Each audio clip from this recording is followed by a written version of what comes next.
If only Arcade OneUp was a person, I'd feel so badass talking this much shit to their face. But if they were a person, they'd be dead.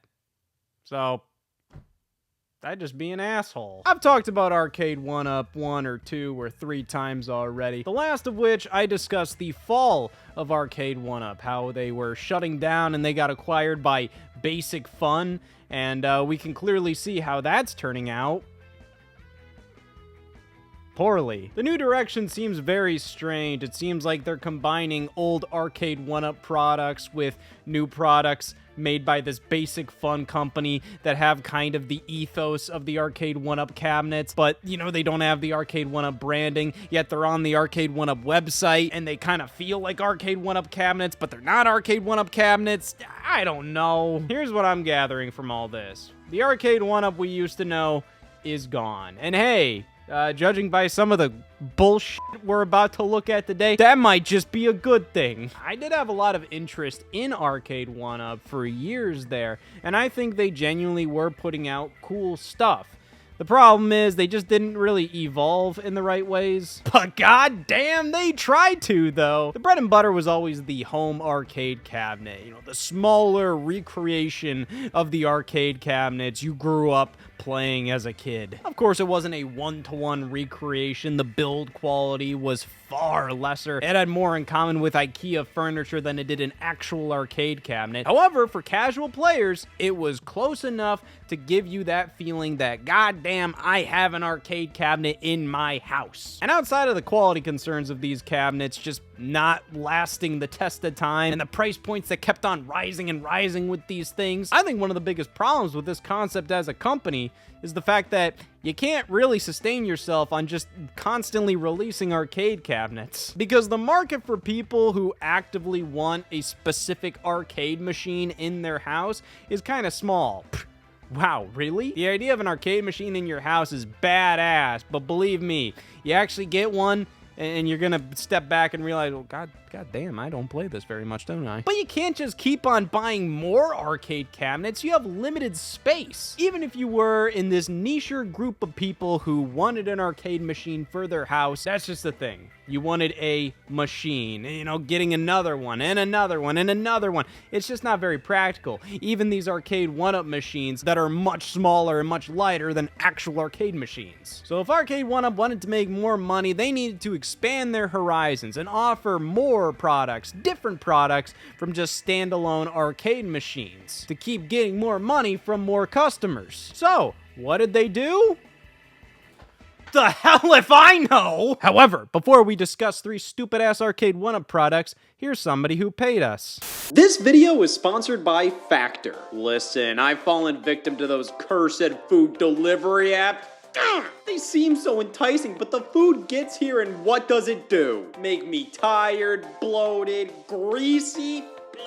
But not anymore with Factor, which delivers fresh, chef-crafted, and dietitian-approved meals straight to my doorstep. I stock my refrigerator with them, and whenever I'm hungry, I reach for a Factor meal, and they just taste so good and nutritious too. These meals have a smart balance of carbs, healthy fats, and proteins with at least 2 vegetables in each meal. Plus, they have daily greens available now too to get your maximum nutrition in each day. Here's me eating a Factor meal. See? I like it. Go to Factor75.com right now or click out the link in the description and use code STASHFDG to get 50% off your first Factor box plus free daily greens. That's code STASHFDG at Factor75.com to get 50% off plus free daily greens. First up on the docket, the Collector Cade. Arcade OneUp did a ton of different variants of their arcade machine. You had your standard one, and then you had the Party Cade. Sometimes these are called wall cades. Their main purpose is to be bolted to the wall, but I think they also work by just standing upright on a table or something. But you know what?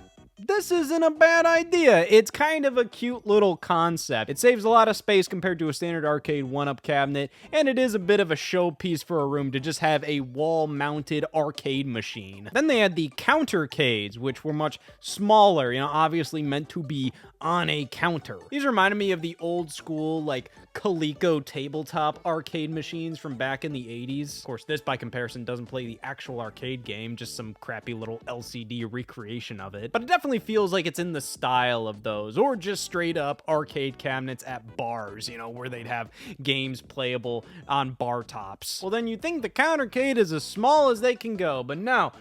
They bring out the collector Cade. So the counter Cade is definitely a small arcade cabinet, but the controls are still relatively full size. This, by comparison, is much more miniaturized, but it's not necessarily like a super portable thing. I think the names Arcade OneUp used for these products are pretty indicative of what they're good for. The counter Cade is meant to be played on a counter. The collector Cade, don't play this shit. Just collect it. That's all it's good for. And even then, I don't, who wants to collect collector Cades? I'm pretty sure there were only ever 2 collector Cades. This Pac-Man one and Mortal Kombat. Well, to be fair, that's great for collectors. This is damn easy to get a full set on. Well, the collector Cade, I wouldn't say is a very authentic miniature version of an old school Pac-Man arcade cabinet. Rather, it's definitely more of like a miniature version of an Arcade OneUp Pac-Man cabinet. Like the way it's all shaped and everything. I mean, this is an Arcade OneUp cabinet. It's not trying to be a one-to-one recreation of the old school Pac-Man cabinet, which does bring up a pretty easy comparison to make. So I think this was definitely made to compete against the slew of other miniature arcade cabinets out there. Most notably, you have the Quarter Arcades line by Numbskull. The whole gimmick with quarter arcades, it's all in the name. It's literally a quarter of the size of the original arcade machines. And I think these do a damn good job. Like, these are such authentic recreations of these old school machines, but in the form of like a premium toy you can put on your shelf. Now, of course, you look at something like the joysticks and the buttons, and they're so much tinier than the Arcade OneUp collector Cades. But honestly, I've never really had a problem with the feel of the stick and the buttons on the quarter arcade. Yeah, it's not my ideal way to play, but it genuinely feels pretty damn good because you can tell they put a ton of time and effort into perfecting this as much as they possibly can. The controls on the quarter arcade are strangely incredibly playable. By comparison, the collector Cade has bigger controls,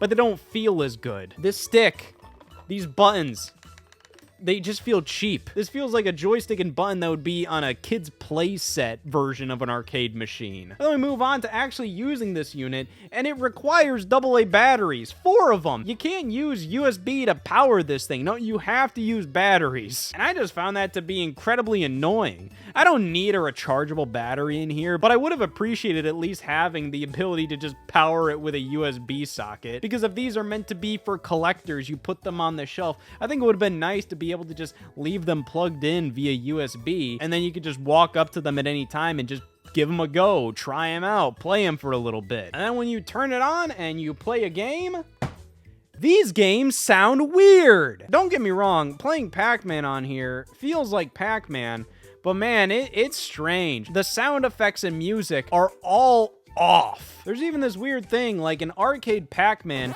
they play the little Pac-Man jingle at the very start of the game, and that's it. When you move on to the next stage, it's silent. It just says ready and go. But the collector Cade plays that music every single level. This isn't like a deal breaker or anything, but it's fucking weird. I'm like, why is this doing this? What is this, like a new build of the game? Did they have to remake Pac-Man for this thing? Like, why is it doing this? Galaga has the exact same sound issues where everything's pitched weird, but in addition, I was experiencing some slowdown in this game. Like, it didn't feel right. There's lots of weird things about this product. On the back, it says 16-bit gaming. What the hell are you talking about, 16-bit gaming? These are 3 arcade games from the early 80s. Now, I will say, the collector Cade, like, looks-wise and feel-wise, it's fine. I like the glossy look and feel to the side panels. The overall product looks decent enough. $100 decent enough? Go f fuck yourself. Yeah, the collector Cades were retailing for $100 a pop when they were brand new.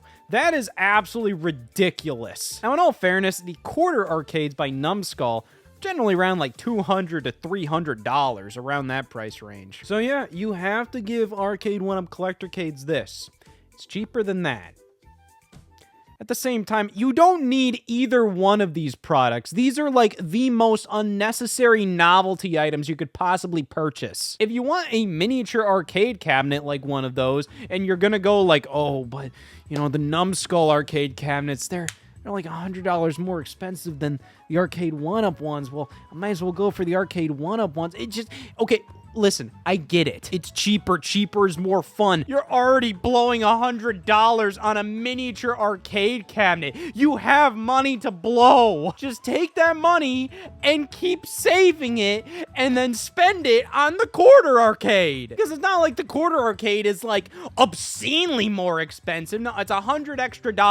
And everything in those products was crafted with love. They tried to be as authentic as possible. They're genuinely a treat of a little novelty toy kind of thing. This was cobbled together with whatever spare parts Arcade OneUp had lying around. The collector Cade just doesn't really appeal to anybody. This has more in common with something like those My Arcade mini arcades that you could get for like 25, 30 bucks. The way the controls feel, the way the games play, yes, this is more premium than one of those, but it's like, this is $100. The My Arcade one, it's like 25 to 40 bucks or something. And while I think those devices are kind of crappy, I mean, they are kind of just stocking stuffers, you know? They're kind of like presents you get people that are like, oh, you know, they kind of liked Pac-Man or Galaga back in the day, so you get one of those for them for Christmas, and it's a cute little desk toy, you know? When you move up to one of these at $100, it's like, yeah, it's better than a My Arcade, but not by that much, considering how much more expensive it is. And also considering for $100 extra or so,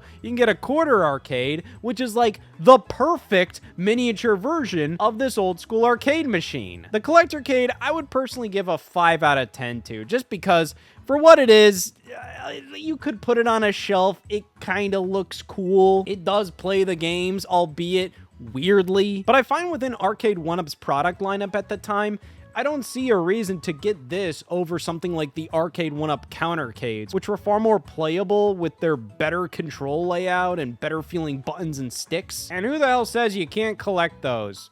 I won't judge. Next up on our docket is the Couchcade. My God, you could sleep on this if you wanted to. I mean, you can sleep on anything.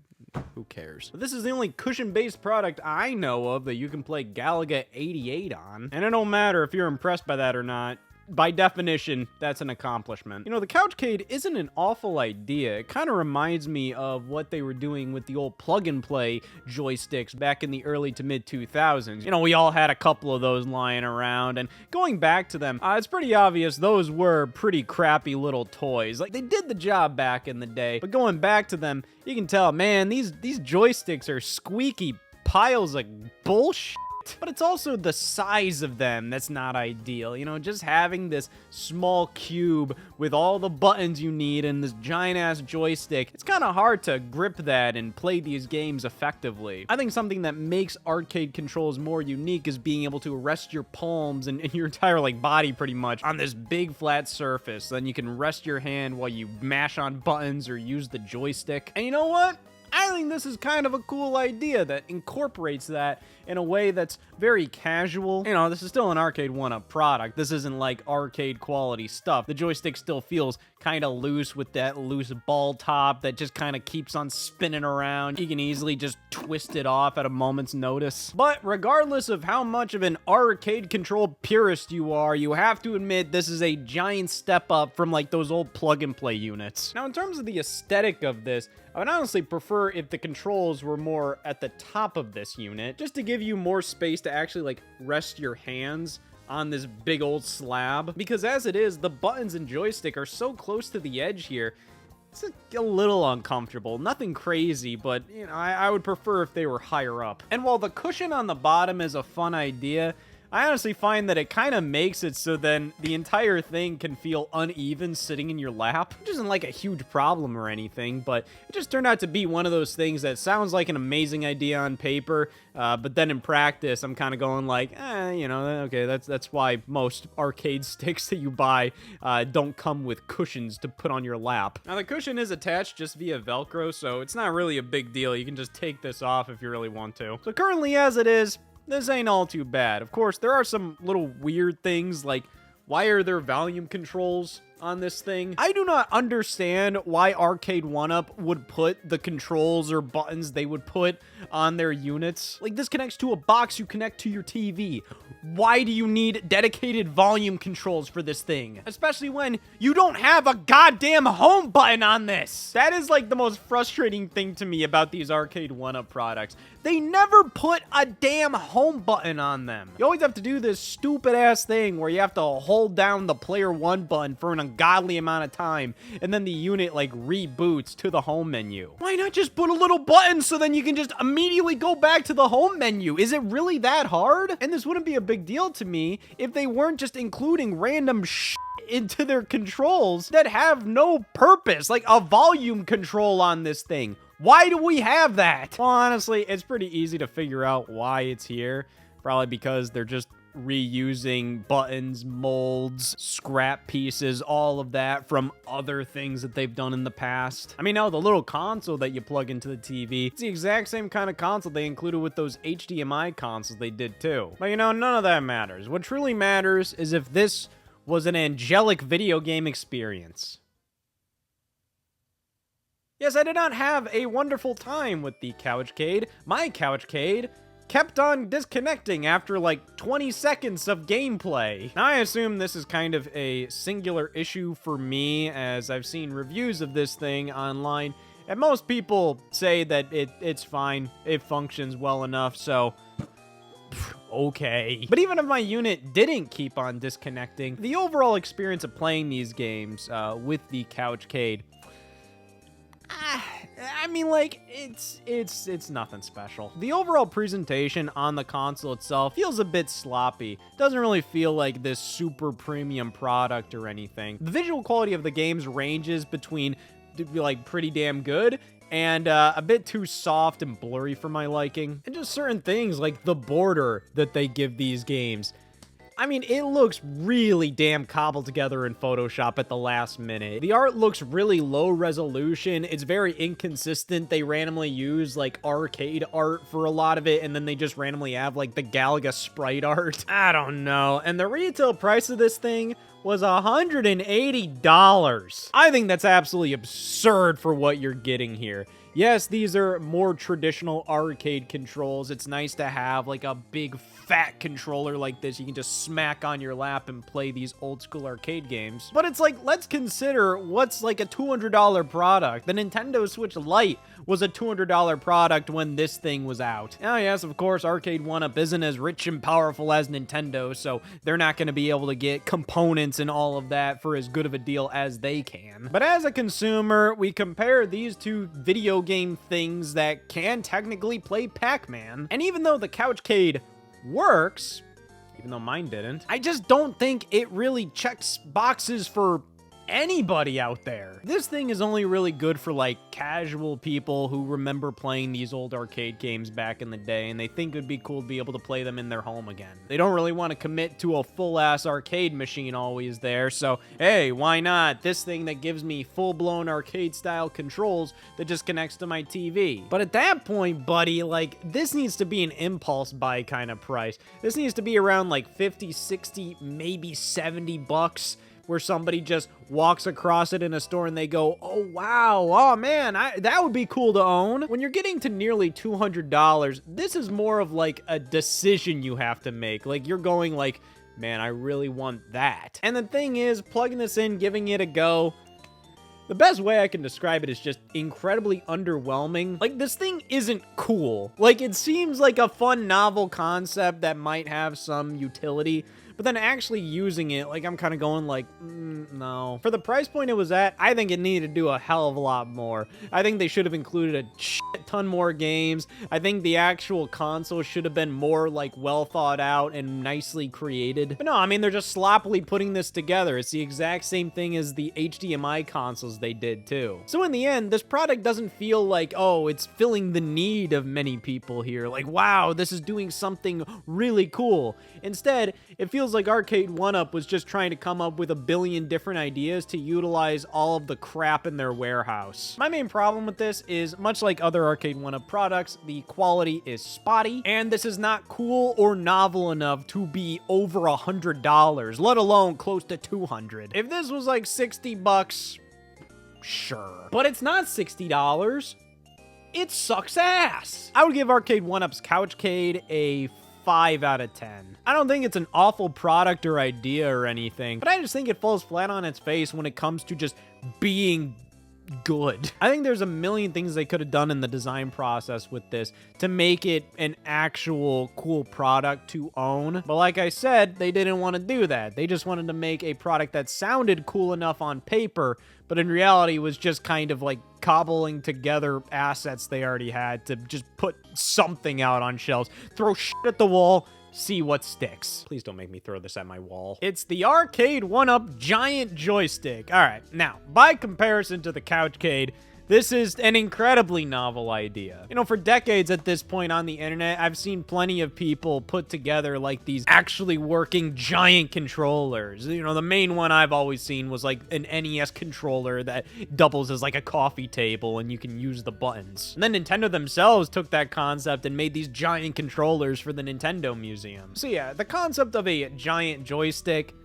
is fun. And Arcade OneUp put out a couple different variants. There's a Pac-Man one and Atari one, but the one I chose was the Mickey fucking Mouse one. Mostly because I hadn't seen Arcade OneUp do a Mickey Mouse themed thing anywhere else. This was the most unique giant joystick they did. And I just found it super compelling because all of the games included were never re-released via any other Arcade OneUp product. Hell, this giant joystick is the only way many of these games have ever been re-released. You got a handful of old-school Disney NES games by Capcom, like Mickey Mousecapade, DuckTales, Chip and Dale. But then I find it very interesting, they also included a handful of GBA games, like Lilo and Stitch 2 and Nightmare Before Christmas, The Pumpkin King. It is an incredibly strange game lineup, but hey, I am all about this. Now, the price of this was around $150 when it first released, which is pretty high, but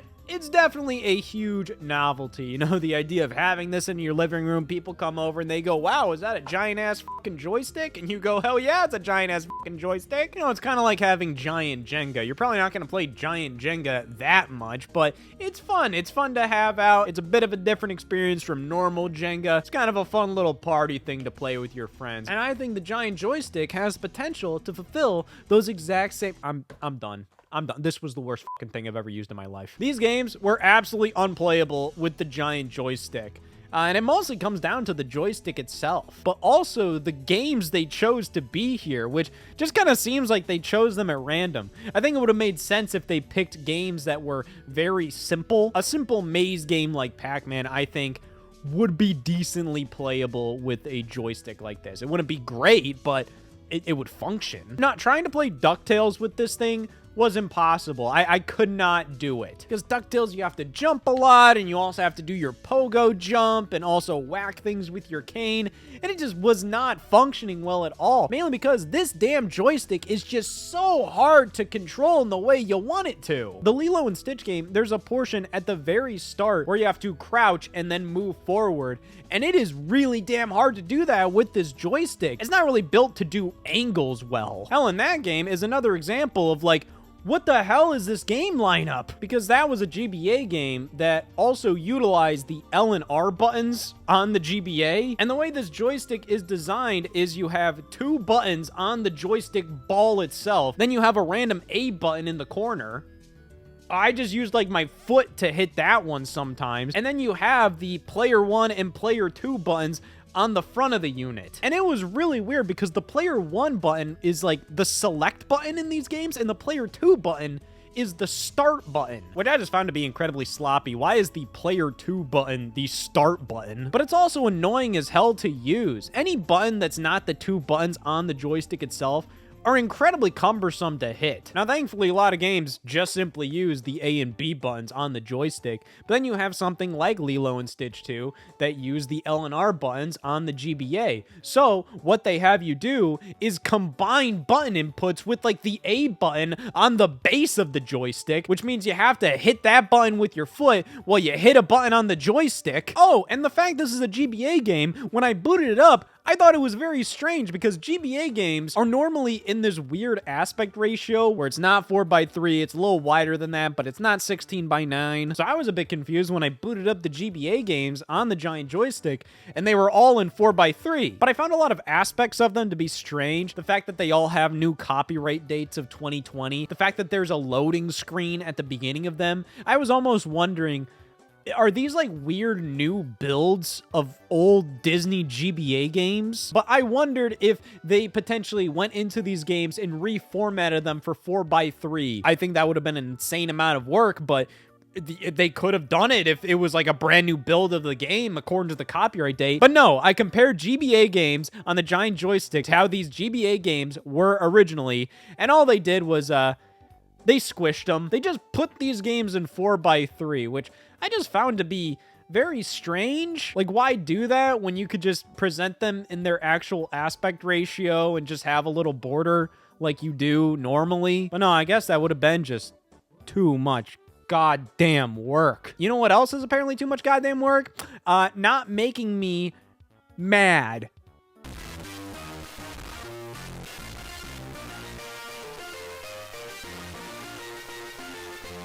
Now, like I said, I've never played any of these Disney GBA games before, so I just wondered, like, wow, is this just some awful GBA game Disney made? I looked up gameplay of this game, and, like, the music sounds wonderful! None of the other games I tested on the giant joystick had these audio issues. For some reason, The Little Mermaid, Magic, and Two Kingdoms had awful audio quality, and the volume was extremely low, so I don't know. The point is, this whole thing was a pile of bullshit.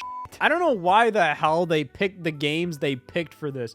If this was just a normal little game device, if it just came with a regular-ass little controller and stuff, I mean, it's a weird selection of games, but it's kind of like, here's just a bunch of retro Disney games. Like, okay, sure. But these do not work with the giant joystick. The only game that I played that even remotely somewhat worked with it was like Mickey Mousecapade, and I don't even think it worked well. But that game is simple enough where I could get it to work with the giant joystick. Of course, that's only within like a couple of minutes of playing, and Mickey Mousecapade can be a very tough game. So I'm not saying the giant joystick was tolerable for Mickey Mousecapade. That game, more so, was just the only one where I kind of felt like, okay, I can kind of make do with this. And it's entirely because the giant joystick is a complete novelty. I think for adults, it's not interesting. It's not fun. It's not cool. It's a piece of garbage. It feels cheap. It just feels like it's made out of hollow garbage plastic. So the novelty of playing with the giant joystick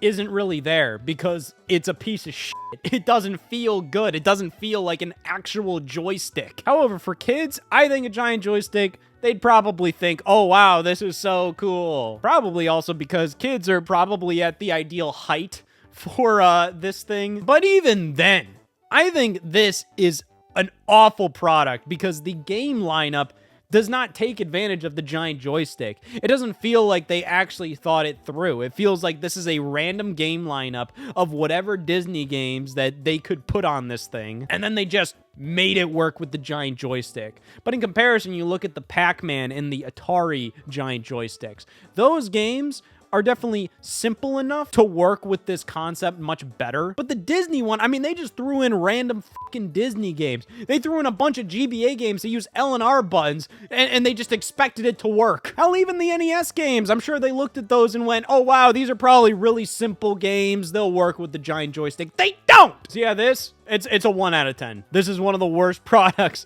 I have ever experienced in my life. And folks, those are the 3 wacky and worst ass Arcade OneUp products I could find. Arcade OneUp has done other things. There's the projector Cade, which you know, I didn't want to get that. What, it probably would have been the exact same goddamn thing as the couch Cade, but oh, it comes bundled with a projector. Listen, looking at all this stuff, it's easy to see why Arcade OneUp could not sustain themselves. But I gotta be honest, I do miss them. I miss this crazy bullshit they would do sometimes. Most of them missed the mark completely, but I gotta be honest, some of these are pretty fun ideas. Arcade OneUp was the company that wanted to take all of these things that you thought were cool somewhere else. You know, oh my god, a claw machine, an arcade machine, oh my god, giant controllers, all of this. And go, all right, we're gonna make that for the home. So I really respect that idea. But I think they ended up falling victim to, you know, needing to meet certain deadlines, budget constraints, just putting out as much crap as humanly possible, which ended up making it so then all of their products just didn't really hit the mark that they needed to. Even if the idea was kind of cool, there's always like something about Arcade OneUp products that's like, nah, that kind of sucks, doesn't it? And with how expensive a lot of these things are, there are much better alternatives available from other companies. They may be at even higher price points, but in my opinion, all of these Arcade OneUp products are completely unnecessary novelties. If you're already going to spend $100 on a collector Cade, well, you have $100 to blow right there. Might as well save another $100 and actually get a product that's worthwhile. Regardless, Arcade, I miss your stupid, dumb bullshit, man. May you rest in peace.